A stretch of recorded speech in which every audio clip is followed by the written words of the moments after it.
এই দোকানটা কি হামিমের বাবার? এটা তো सिलाई मशीन আছে कपड़ा पड़ा सीता আর এটা এটা दूसरा आदमी का है।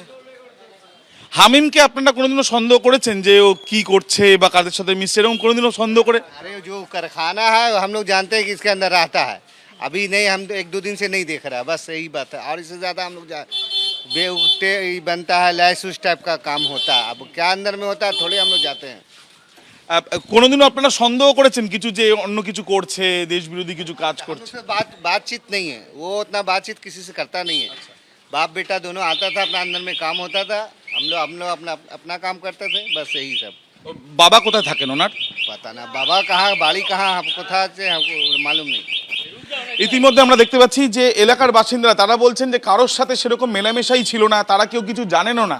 এই যে তালা বন্ধ অবস্থাতে দুটো সিসি ক্যামেরা দেখা যাচ্ছে এবং যে তথ্য তদন্তকারীরা জানতে পাচ্ছেন যে এইখানেই, অর্থাৎ এই যে দোকান, সেই দোকানই কিন্তু চালাতো এই হামিম। যে হামিম এখানে স্পষ্টত স্মার্ট আইডি কার্ড থেকে আরম্ভ করে সিকিউরিটি সলিউশন এবং তার সাথে সাথে বিভিন্ন রকম টেকনিক্যাল যে কাজগুলো সেগুলো এখানে করতো।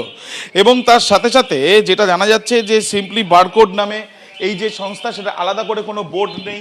এবং এই 7 নম্বর যেটা আমরা দেখতে পাচ্ছি আলম মিস্ত্রি লেন, সেই 7 নম্বর আলম মিস্ত্রি লেনেই কিন্তু তার তরফ থেকে এখানে এই দোকান ছিল। পরবর্তীকালে সে চলে যায় বর্ধমানে।